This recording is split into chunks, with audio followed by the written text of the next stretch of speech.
do the sex.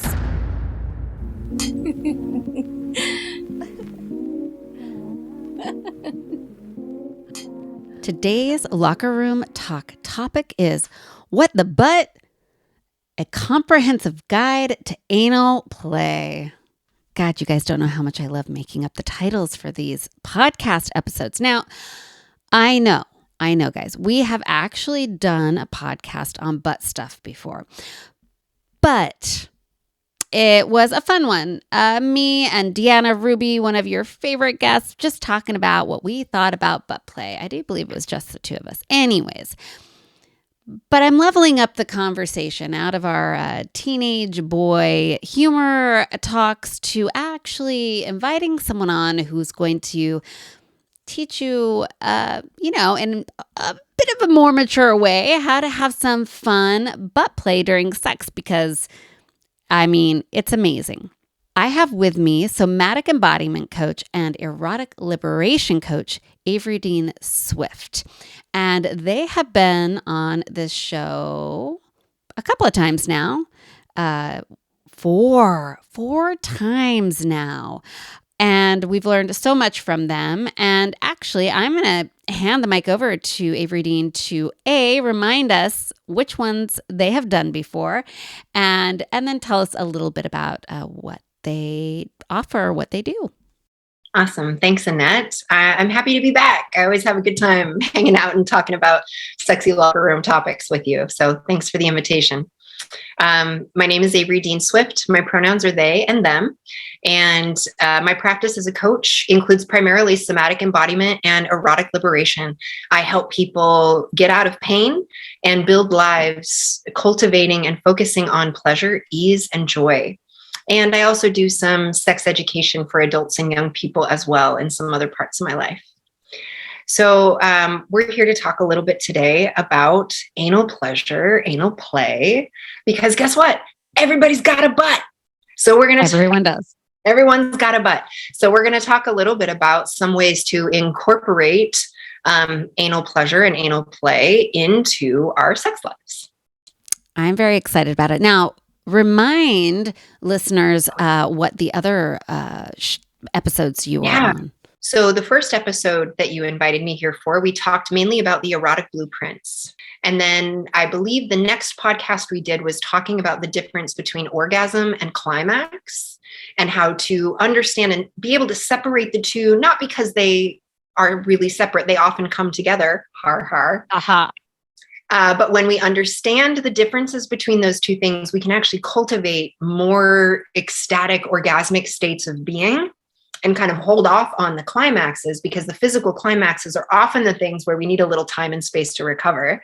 But the pleasurable, orgasmic state of being is a thing that we can inhabit for a really long time. And it's really healing and it's deeply nourishing and satisfying. So that's one of my favorite things to do, is cultivate that space of orgasmic pleasure. And then the most recent podcast I did was about being intersex and talking about what my life experience has been in an intersex body. So go back and check out those episodes. They are just chock full of really good information. But today we're talking about butts. So let's get into it. So let's raise our glasses and let's get ready to talk about sex. Cheers. All right, let's dive into butt sex. And again, guys can scroll back through the episodes and listen to the fun butt play episode that we did before. But I just want to really help people who are interested or kind of have let a finger slip in but freak out about it. Why don't we start with why? Why butt play? Why butt play? Honestly, why not? But the real answer to the why is because it's extremely pleasurable. So our genitals and our anus are all innervated by the same nerve complex. So the same kind of erotic pleasure we can feel on our clits and on our dicks and in pussies and in all the other parts, those same nerve bundles and complexes also innervate the area around and inside of the anus. So it literally is wired for pleasure. And now since we talk about why, like, let's also talk about why not butt stuff, right? Like, what is it that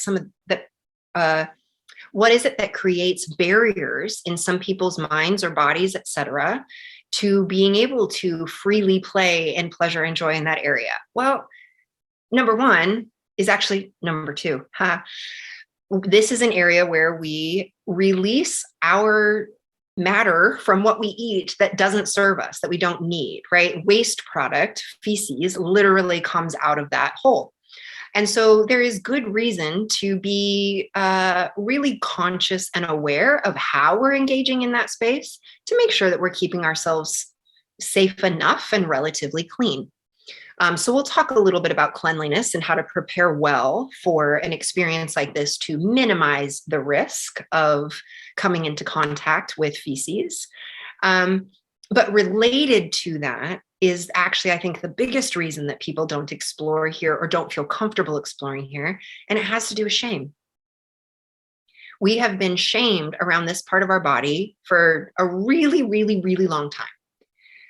And I want to draw listeners' attention to the understanding that is related to that nerve I spoke about a moment ago. So the nerve complex that actually is the nerve sensation that almost all of our genital pleasure comes through is called the pudendal nerve. Now, this nerve was named back in the days where folks were naming all kinds of body parts in medical literature housed in the Latin language. So the word pudendal, it has Latin roots. And Annette, guess what that word means? I have no idea. Shame. Oh, shit. Yes. The pudendal nerve was literally named the nerve of shame. Anything that brings us pleasure. Fuck, what's the deal? Literally, you're correct about that. Because again, this nerve complex is responsible for the innervation of penises and vulvas and clitorises and vaginas and anuses. And so the nerve complex, the pudendal nerve complex that creates all these pleasurable sensations for us on the physical level, was named the nerve of shame. And this was named hundreds of years ago. So that tells us that very, very kind of intentionally steeped into our understanding of our bodies in the way that we understand them now in the Western white world was literally laced with shame. So this part of our body has been shamed for a very, very, very long time. And it is deeply steeped in our culture for pleasure to be shameful. Well, we're done with shame here. So the reality is that anal play is incredibly pleasurable for people of all genders. And if you are not allowing yourself to experience this pleasure, you are, in my opinion, really missing out. So knowing all of that now, let's say you want to dip your toe in the water. Let's get started on how. Well, first of all, you got to do your own shame work. There is some of that. Yeah. And I think most of us who are learning to have pleasurable sex in our lives, or really pleasure in our lives, period, also being able to rest, being able to take good care of ourselves, all of these things require us to kind of come face to face with the shameful ideas that we're supposed to work hard until we die and maybe have some pleasure in retirement, but no sexual pleasure. Can't have sexual pleasure because that's dirty, bad, and wrong. Well, those are old ideas that don't serve us anymore. I don't know if they ever did actually serve any positive purpose, but I feel 100% convinced at this point in my life that those kinds of shame do not serve anything of value. There are reasons to be cautious and conscious and wise about how we engage with pleasure and eroticism and sexuality and bodies. But that doesn't mean we need to shame ourselves or each other for the experience of pleasure and wanting to experience pleasure in our lives. Because literally, quite literally, y'all, we are wired for pleasure. So let's get into it. How does someone start playing with butts or having their butt played with? Where is the starting point? Yeah. So the starting point for me personally was in the shower with the lover I was very comfortable with, who was very turned on about the idea of playing with my butt partly because of the taboo, which honestly is one of the things that can make it really fun and exciting for some folks, is that there is some shame associated with this area. And for anybody who's into kinky stuff, as we know, the idea of the shame and the taboo can actually be a big part of the arousal and the turn on. So for me, the way this started was I didn't personally feel very interested in it, but I was deeply invested in my lover's experience. I wanted them to be able to have their fantasy come to life. And of course, it was exciting for me to be able to be the body that got to help them live out that fantasy. So we started in the shower with soapy fingers and just exploring the area. And that can be a really great way to begin, just soft, sensual finger exploration on the outside of the body, even starting a little further away and coupling it with touch that we already find pleasurable. So stroking of the genitals or other parts of the body that we know we find pleasurable, starting there, getting some arousal and some turn on flowing in the body, and then starting to gently play in the realm of adding touch sensation in a new and different area, in this case, around the anus, and playing with what feels good and how do we tiptoe toward that edge of maybe, ooh, it's starting to get uncomfortable. All right, dial it back a little bit, come back to pleasure. And then take another little foray to the edge of discomfort, and then dial it back and come back to pleasure. And in this way, we can help train our bodies and our minds to be more open to experiencing the pleasure that is available for most bodies in that area. I do want to pause with a brief caveat, because if someone doesn't experience pleasure in their anus, it doesn't mean they're broken. It doesn't mean that something's wrong with them. There are going to be, like every other unique way that human beings show up, there will be people for whom this just is never, no matter what they do, a pleasurable experience. So I want to hold space for that as well. If you don't experience pleasure here and you don't want to, that is totally okay. You are totally normal. There is nothing wrong with you. You are not broken. This is not a thing that you must push through to have good sex in your life. So I want to make sure that we don't give that impression. And at the same time, for me personally, it was not a pleasurable thing when it started until I got through that hump, of shame and discomfort that my brain had associated with that part of my body. And now, anal play is one of the most pleasurable things that I experience in my body. And so I'm really glad that I was encouraged strongly by the lover I had at the time to keep exploring that area until I got through the shame. So I would encourage all of us out there, explore in the shower, even on your own body, if that's an easier place to begin. But playing with a lover can be really nice too, at least until you get through the shame of it. If you get through the shame of it and still don't experience pleasure, call me. I might be able to help you with that too. But also, you can let it go, but there's going to be value in moving through the shame, regardless of if you ever experience pleasure or not.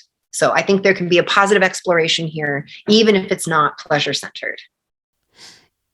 One thing I would love for you to explain to listeners is the difference between the pleasure that a male body with a prostate experiences versus a body without a prostate. I think a lot of people think, oh, only people with prostates can experience pleasure from anal penetration, but that is not true. So could Correct. you explain how that happens for both kinds of bodies? Absolutely. So all bodies, no matter what the gender or biology, have that same innervated nerve complex where there's lots of nerve endings in those tissues. Now, bodies that do have a prostate, the pleasure experience of the prostate has a lot of similarity to the pleasure experience of the G-spot. So we sometimes call it the P-spot. The prostate is sometimes called the P-spot because of those similarities. Many bodies will actually like a similar type of stimulation, which includes pressure on those spots, maybe with some movement, but generally pressure is one of the more pleasurable aspects of that. Too much speed without any pressure is sometimes overstimulating for folks.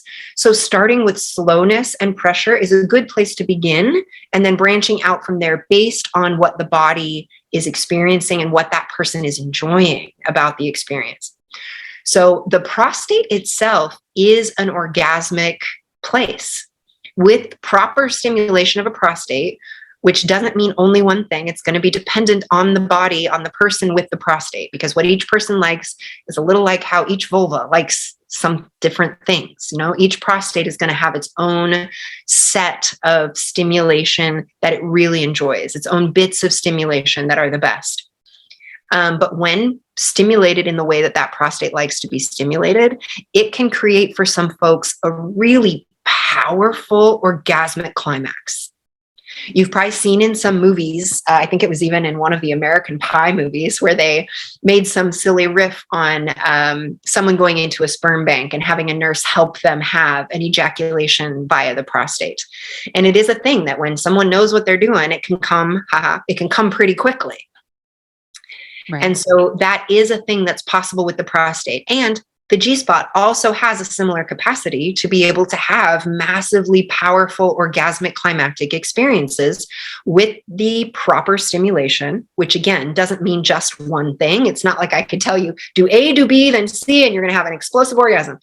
That's not really how it works with bodies and pleasure. It's really more exploring what that body likes, doing more of what the body likes, continuing the things that that body likes, and dialing away from things that don't feel pleasurable for that body. So communication is important, but no matter what the body, all of those nerve endings of the pudendal nerve exist there. And so touch, fingers, toys, tongues, vibrating things, non-vibrating things. For some people, warm or cool temperature can be a really fun exploration.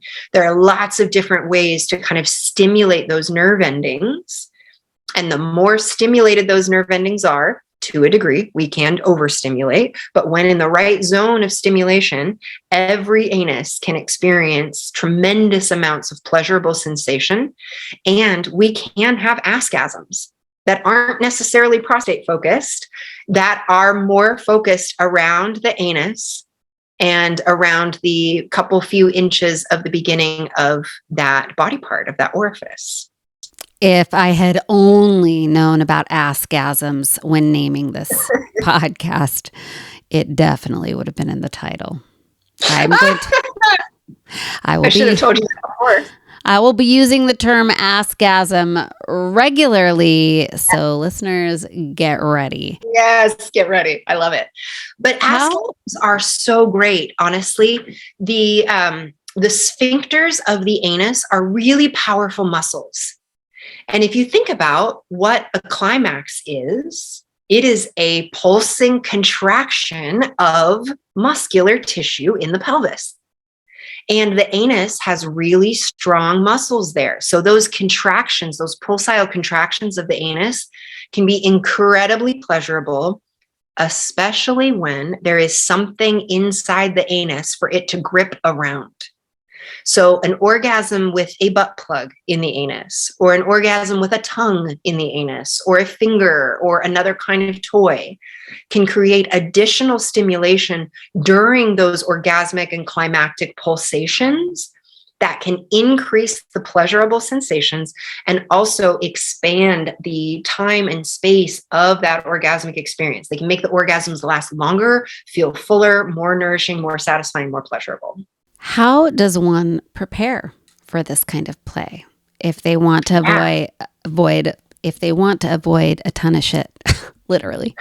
Yes. So this is a place where we're literally playing with shit, potentially. Not everybody wants to play with shit, and it is a legit barrier and boundary to say, I am not interested in playing with fecal matter. However, it's important for all of us to note that, again, if we are playing in the place where fecal matter moves, it is likely that at some point or another, you're going to come into contact with some fecal matter. So have a wet towel nearby, have some things nearby for cleanup if that does happen in the moment. And also, let's talk about some ways to prepare well to minimize the risk of coming into contact with fecal matter. Because for most people, fecal matter is not that sexy. Some people like it, to each their own. But if we don't want to experience that, cleanliness and hygiene are a big part of it, but our diet is also a part of it. So our digestion is also a part of it. And that's a part that a lot of people may not think about a whole lot. But I want to talk about both of those things. So briefly, let's talk about diet. What we eat and how our body digests what we eat changes what our bowel movements are like. So for people whose bowel movements are kind of more on the diarrhea end, that leaves a lot more fecal matter in the tissues and in the canal. So more prep would be warranted to clean things out to create a cleaner experience or a less messy experience.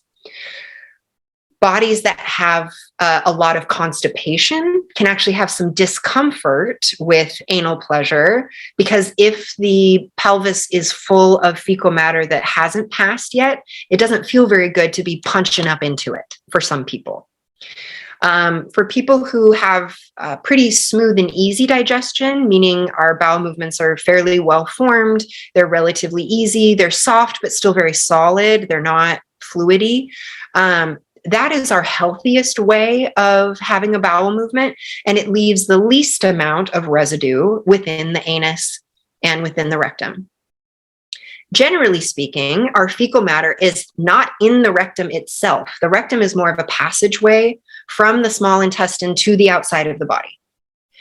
The rectum is the area that we generally play with when we're talking with anal play, and it's the part of the body that is penetrated into. Most experiences don't go beyond the colon and actually into the small intestine. Some people who really want to literally play in the deep end here do play in those realms, but that's really like Olympic level. You really know what you're doing and you're really wanting to edge into some of the more intense things. So I'm not going to go deep into that for now. We're going to keep this a little bit more for the folks who are focused on the folks who are newly exploring and wanting to like broach into this area. If you want to do a deep dive, again, call me. We can have that conversation. So to prepare well, knowing how what you eat affects your body. And if you know you're going to be doing a play date that you want to include anal, really pay attention to your diet for a few days beforehand, avoiding foods that make your stool runny, avoiding foods that make you feel constipated, and eating, kind of a relatively plant-forward diet works well for many human bodies. So having like some vegetables, some leafy greens, some fibrous things will help clear out our channels a bit and help things move cleanly through our system and not leave a lot of residue. So I'll leave it there with the diet piece, but that's a way that we can really pay attention to having less cleanup need in the beginning. Now, preparing to be anally penetrated, preparing our own bodies for that. No matter what your gender or biology, the cleaning procedures are quite similar. If you have really good digestion and you're talking only about digital or toy penetration, you're not talking about oral play with the anus, a really good shower where you relax as much as you can and maybe gently insert one finger just a little way inside of your anus to clean things out near the surface. Be careful with soap, because soap can be super irritating to that part of our bodies. You may even consider using lube to get your finger in there, help rinse things out a little bit. If you have a massaging shower head, or you have a bidet, or a similar type of pulsating water possibility, for some people's bodies, it can work well to relax the anal sphincter and use that water to kind of rinse out inside the rectum. You can also do this with an enema bottle or other kinds of squirt bottles where you can squirt a little bit of water up into the rectum and then release the water out the anus and kind of clear out fecal matter in that place. If you are going to be doing oral play in that area, I would highly recommend going ahead and doing some sort of internal cleanse like that, where you're getting some water up inside the rectum and really clearing out as much residue as possible. because our mouths are more sensitive to bacteria, and there are some bacterial infections, including hepatitis, that are spread through fecal matter. So because there's a higher risk in this area, we want to be more aware of those risks so that we can mitigate and minimize those risks, so that we can play with a lot of pleasure and ease and be less worried about those risks in the moment. I know for me, the more clean I feel, because I know that I have done a good job of cleaning myself out, it is much, much easier for me to relax into the pleasure when I'm not worried that my partner is going to find fecal matter in my bum. Yeah. Yeah. I prefer, I think that it's important to acknowledge there's always a chance, even after you've cleaned yourself out. Absolutely. That there may be some, but you do your best. Right. We do the best we can. And then we learn, if we need to do better in the future, we can learn how to do that if we do have some messy accidents. So one of my favorite podcasters, Dan Savage, the Savage Love Cast, love that guy. He coined a term for the frothy mix of lube and fecal matter that is sometimes the byproduct of anal sex. And he calls it Santorum, named after Rick Santorum. And that is a sometimes byproduct of anal sex, especially when you're talking like heavy penetration, pound town, ass pounding. That's the place where you're more likely to experience fecal matter. If you've got one finger gently exploring, or if you've got a tongue gently exploring around the opening, you're less likely to run into fecal matter. Literally, the deeper you go there, the more likely, the higher the risk of running into some fecal matter. So the activities that you choose are going to make a difference in that too. Okay, now we are clean. We're clean. So let's move into the butt. Let's move into the butt. What are some things we need and how do we get started? So the only thing that you need is willingness. Everything else can be done with tongues and fingers. It's really wise to have lube.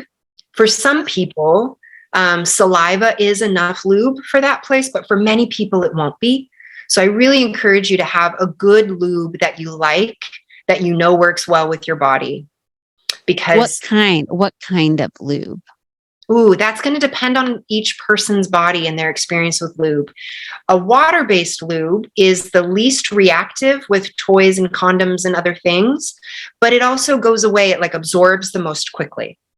A silicone-based lube can work with a lot of condoms and lasts quite a bit longer. So I find personally that a silicone-based lube is my favorite lube to use for anal play.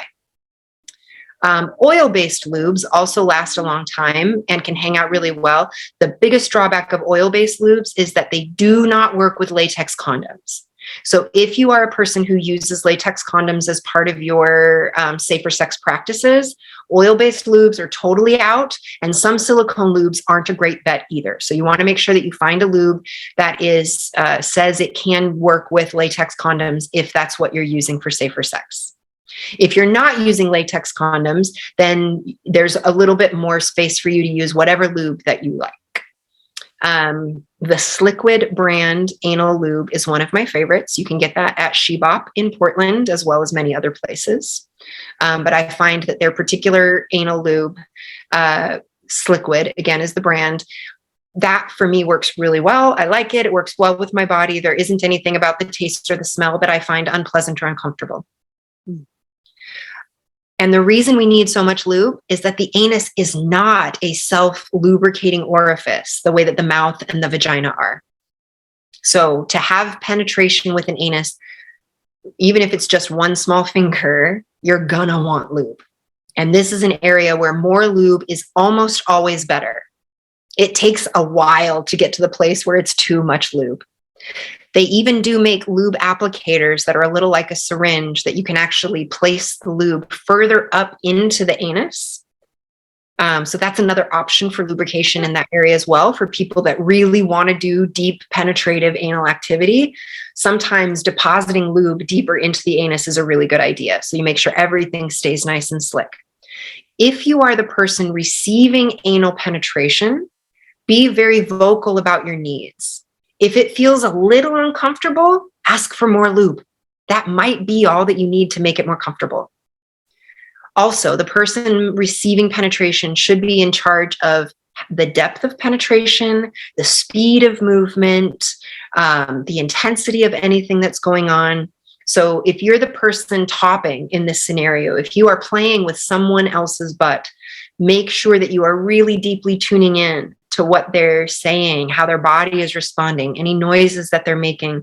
Attune deeply to their experience to make sure that you're not doing too much too fast. Because when we're talking butt stuff, it's real easy to go too much too fast. It is an extremely sensitive area. And again, those anal sphincters are designed to be tight.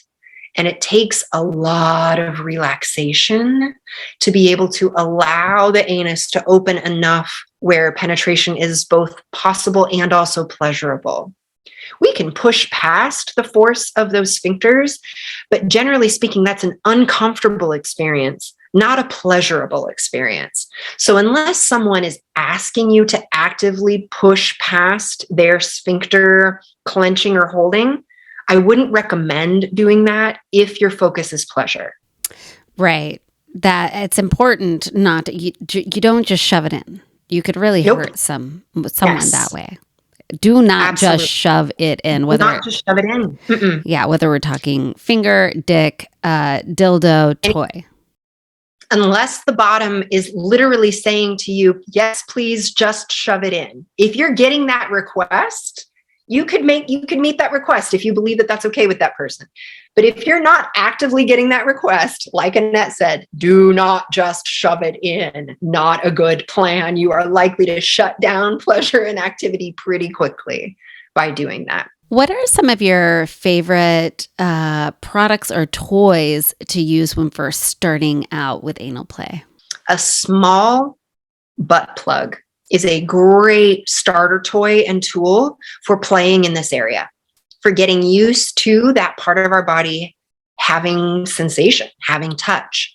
So a really beautiful way to start this is get a small butt plug with a big flange. It's very, very important. Any toys or anything you're putting into a butt, make sure it's got a flange or a lip, a piece at the end that is much bigger than the toy itself, because toys will get kind of sucked up into the anus. It can happen.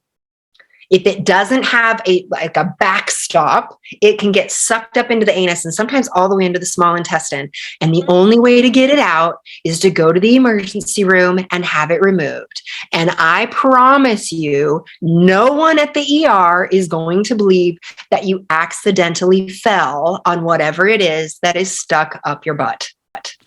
That's so terrifying. That is such a terrifying idea to me. I don't even want to think about how they would get something like that out. So make sure you whatever, what are you calling it? A flange? The lip? A flange. Yeah, whatever it is much bigger than everything else. With the butt plugs, I have found personally, and I'm curious about your opinion, that I like the ones that are more kind of long and thin and gradually get bigger as you put them in, rather than a lot of the kind of cheaper butt plugs are these kind of bulbous, pointy eggs. They're my favorite. Oh, you like those style are actually my favorite kind of butt plug. Yeah. So different bodies are going to like different things. So this is where it's important to, if you like the first thing you try, great, you can stick with that. If you don't like the first thing you try, you might like a different style better. So if you don't like the first thing you try, it doesn't mean that you don't like butt stuff. It just means that whatever you started with might not have been your thing. So they make some that are have like graduated balls or like bulbs. And so they have multiple bulbs that kind of cause the anus to expand and then contract in the narrower places, and then expand for the next bulb and then contract in the narrower places. So the narrower places on any butt toy are where the anal sphincters can kind of connect and squeeze a little bit. And one of the reasons butt plugs are a great starter toy is you put them in and then you don't move them around a lot. They just kind of hang out there. So they offer some stimulation of those nerve endings while you're doing other activities that you already find pleasurable. whether that's oral sex, whether that's hand and manual stimulation, whether that's penetrative activity with other parts.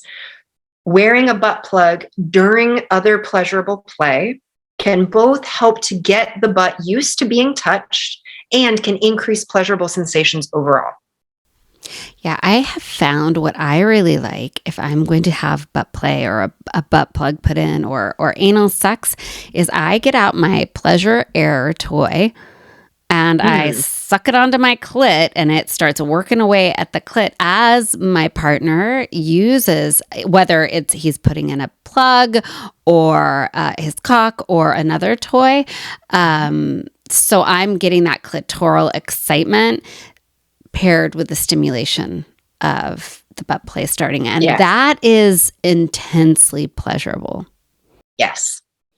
I'm right with you, Annette. One of my most pleasurable things right now is to have my clit stimulated in some way while I've got a tongue in my ass. I have found nothing that creates that amount of pleasurable sensory stimulation. And honestly, part of it is that in order to experience pleasure with someone's tongue in my butt, I have to let go of shame. I have to be able to relax and allow completely. And when I'm able to do that in my body, I am able to experience more pleasurable sensations and a greater orgasmic capacity. And so playing with butt stuff in a way that requires that level of relaxation increases my ability to feel pleasure overall. And so, yes, start with pleasure. In any sexual experience, whenever you're going to try something new, it's a really good idea to start with what you already know you like and experiencing pleasure and get your system kind of worked up and turned on. Get that blood flowing, get your cheeks all pink with pleasure, get your heart rate stimulated a bit. And once your body is already feeling pleasure, then insert the butt plug. Or then start to bring in the next layer of exploration. And as I was mentioning earlier, start slow. And if it becomes too much, dial back. Once you're back in really amazing pleasure again, then go a little more and try again for the next level of stimulation. And then when it's easy to do too much too fast. So make sure that you are taking things slowly and don't be in a hurry to get anywhere. Let yourself enjoy the stimulation and the exploration of finding what you like. And don't be afraid to keep trying the same things over and over, especially if you find yourself bracing or rigid or fearful or uncomfortable or feeling shame. Like those are things that will work themselves through with time spent in cultivating the pleasurable experience. Is it true that the more that you do, that the more you incorporate anal play into your sex life and the more you graduate up the size of toy or object, that then your body will be able to do that easier the next time? Often that's the case. And I think that has a limit as well, because the anus is only meant to stretch so far. And like with any other body part, if we push our body too far beyond our natural limits, things might not always bounce back, so to speak. So there have been people who have experienced what's known as anal prolapse, where they have softened the muscles and the tissues so much in that area that the rectum actually starts to kind of fall out of the anus and protrude a little bit from the anus. Now, when that is happening in the midst of a pleasurable experience and things are softening and some of those inner tissues are actually exposed to the outside, that can be really pleasurable. And that's not what I'm talking about. But what I'm talking about is when the tissues of the rectum actually start to kind of poke out through the anus when you're not like just normal sitting down or whatever, they're starting to extrude a little bit from the body. That could be a sign that there's been a little too much stretching, a little overstimulation of those areas. And honestly, person to person, if the experience of the pleasure is worth whatever medical intervention you have to do for the prolapse, that is your choice. It's your body, your choice. If you don't want to have that experience of anal prolapse, really listen into your body and don't push past any of the natural barriers where your body is going like, ooh, that might be too much. Listen to that. Right. Good advice. All right. We are at that point in the podcast where I have kind of a couple final questions. Let's round up the toys, the objects, the ways in which we can experience anal play, because there is a variety. Kind of list them out for listeners who want to jump in. Maybe don't jump in and shove like a cock in there right away, but there's anal play is a suite of activities. There are a suite of toys. And then when you're done, what do you do? I mean, I know what I do, but let's just start with making sure listeners have their takeaways with what all they can kind of put on their list of what we're going to do with my butt. So very simple starters. Fingers are a great, simple way to begin that you don't have to go buy anything or find anything extra. So fingers and lube can be a great place to start. Small butt plugs are also a great place to start. And then slowly graduate the size of the thing until you find what really is your sweet spot, which may shift over time the more experience you have and the more your body's able to relax into the pleasurable sensations. So that can mean butt plugs, that can mean dildos. There are some toys that are made very specifically for anal pleasure and anal play, especially for prostates. So there are some great vibrating toys that really are designed specifically to sit right at that notch of the prostate, which for many bodies is roughly about 2 inches into the body. If you think about inserting your pointer finger into someone's anus with the pad of your finger facing the front of their body, if you slide in roughly 2 inches, right about to the second knuckle, there is a little like a V-shaped notch in there where the prostate is sitting around either side of the anal cavity, kind of in the front of the anal cavity, and then around to the sides a little bit. Some toys will sit right in that spot and vibrate and stimulate or even thrust a little bit right at that spot. So you can get very specific toys for anal pleasure if that's something that sounds good to you. Toys, fingers, butt plugs, lots of lube. Cocks work when the body is well prepared for that size of stimulation. Same with dildos or even larger dildos. Anal fisting is a thing that some people move into when they have a lot of experience and desire a really full feeling when they're able to relax enough to get there. Beads. You know what? I have... It hasn't been since anal beads. Like I think the last time I did that, I was in college. Yes, thank you. I'd forgotten about anal beads. Anal beads can be great. They're beads connected on a string. And you begin a session by kind of one by one, gently popping those beads past the anal sphincter into the rectum. And then you can leave them in there for a period of time while you're playing and doing other things. And it can feel really good as the body is inching toward climax, as you're starting to get to that edge of climax, pop one bead out through the sphincter, and it can really shift that climax. It's a way of edging, actually. Some people use anal beads for edging, whereas you're getting close, you pop the bead out, and it kind of is a little bit of a shock to the system, but in a pleasurable way.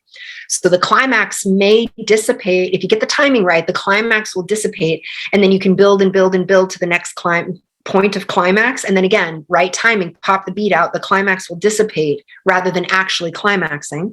And you can keep edging and building in that way to higher and higher states of pleasure. There are some toys that work in a similar way. I was mentioning earlier, some have like graduated bulbs that have bulbs of different sizes. You can use those toys in a similar way to anal beads, where you're using them as an edging tool to shift the climax. Oh, there you go. So yeah, there's a lot of toys. Prepare yourself well, clean yourself well, a good shower, again, a bidet or a massaging shower head attachment, as long as it's gentle. You can find a great cleansing of the anus there. You can use an enema bottle or similar for a little bit of rinsing of the internal tissues. And then use lots and lots and lots and lots and lots and lots of lube. A lot. And one other caveat, it's worth noting that tissues of the anus are thinner than tissues of the vagina or even the mouth. And so anal tissues are more susceptible to STIs. You are more likely to contract an STI through anal tissue than you are through vaginal or oral tissue. That's true of HIV, it's true of HSV, HPV, chlamydia, gonorrhea, syphilis, etc. All STIs are higher risk of transmission through anal tissue. So just be aware of that as well.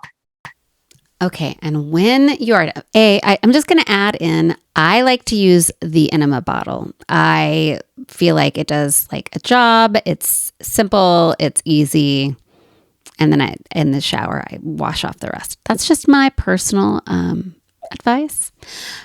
So after math, what is your advice? I, for myself, even though if I've done a lot of prep, if I've got a butt plug in or anything that's left in, I like to go to the bathroom myself to remove and take care of business. But I'm curious about what your thoughts are. So depending on the partner that you're with and the desires that the two of you have together, sometimes it can be really sexy to have your partner remove the thing. And for some people, they would much rather go and take care of it themselves. So know yourself maybe well enough to know what your preferences are, and then communicate about that with your partner prior to the moment, so that when the moment comes, you can sneak yourself off to the bathroom if that's what you want to do, or you can invite your partner to help you out with that. I love keeping a damp towel near the bed so that kind of cleanup is really easy right there without even having to get out of the bed. I like to keep a soft, dry towel that I can like soak things up with, and then also a damp towel. It is a little cold. So trade-offs, right? If you're okay with that, great. If not, you might try something different. But a little damp towel to clean things up. And then I make my way to the bathroom. It's always a good idea to pee after sex, no matter what kind of sex you're having, no matter what kind of body you have, but especially for bodies with the vulva, it's really a good idea to urinate after sex. And especially if you've been including anal play in any part of your sex, because if any of the bacteria that is normal in the anus ends up in the urethra, you have a risk of bladder infection. So pee after sex, no matter what your body type is. I like to shower after extensive anal play because, fluids get all over the place, and I like to feel clean afterward. So I can't believe I didn't think to bring this up. I think also something to address is mixing the anal play with vaginal play. Big talk about that. Yeah, let's make sure that this is our last piece, and this is super important. Bookmark this section. So for bodies that have both a vulva and an anus, you can go from the vulva to the anus, no problem. In fact, vaginal secretions can help be a little bit of a lubricant for anal play as well. Do not go the other way.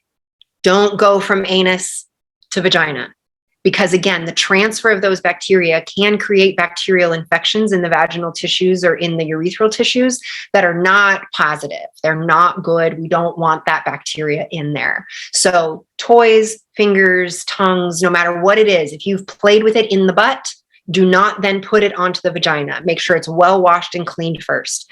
So if you want to play with butt and vagina in the same setting, you might want to consider having an extra set of toys so that you can have things inserted in both parts of the body at the same time without mixing those insertables.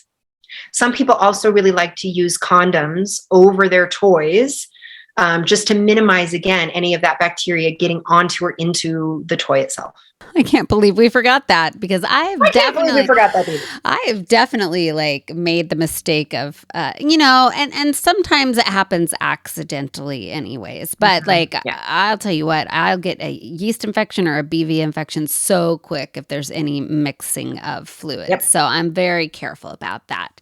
Any last thoughts? I feel like we have covered, this has definitely been a butt 101. My final thought on this is that while it may feel uncomfortable to work through the shame and the stigma and the discomfort of being touched in a part of our bodies that we have been taught is dirty, bad, and wrong, in my personal experience, it is so worth working through that discomfort and shame, because there is a tremendous amount of pleasure available, both on the other side of the shame period, and then also very specifically in the tissues around the anus and rectum. It is a highly pleasure innervated part of our bodies. So if there are reasons you don't want to, I'm not here to pressure you in any way, but if you're open to it, I would highly encourage you to explore. If you want to expand your orgasmic capacity, this is a way that has a really high likelihood of return on that investment to spend some time exploring. I agree. I think that it's unfortunate that there is so much shame around it, because it's I agree. definitely pleasurable for people of all genders. So I'm glad that you took the time to come on here and talk about it. Now, I would like you to let listeners know where they can find you if they want to contact you or learn more about what you're doing. Yeah, if you'd like to go deeper into this topic or any other topic related to sexuality, find me at embodyyoursenses.com. That's my website. You can also find me on social media at Embody Your Senses. I'm on Instagram and Facebook both. Feel free to reach out to me there. I am likely going to be doing a live class on anal pleasure this summer or fall, either in the Hood River or Portland area, maybe both. So if that sounds interesting to you, get on my mailing list and stay apprised of when that class is available to sign up. And of course, I will put all of this information in the notes when you scroll down on this podcast. You guys know where you can find me. I'm on Instagram and Facebook, She Explores Life, and Locker Room Talkin' Shots. Head over to TikTok. Please join me there, even though my account is and probably will forever be suppressed because of the content I make. You can find me at Locker Room Talk Podcast there. And of course, YouTube. You can watch this on YouTube and actually see who's teaching you. So that is at Annette Benedetti. Thank you, Avery Dean, for joining me again and really illuminating this subject, which can be very uncomfortable for people and is so important because it gives people so much access to pleasure. So thank you for being here. Absolutely. It's my pleasure, Annette. Thanks so much for inviting me back. And until next time, listeners, I will see you in the locker room. Cheers.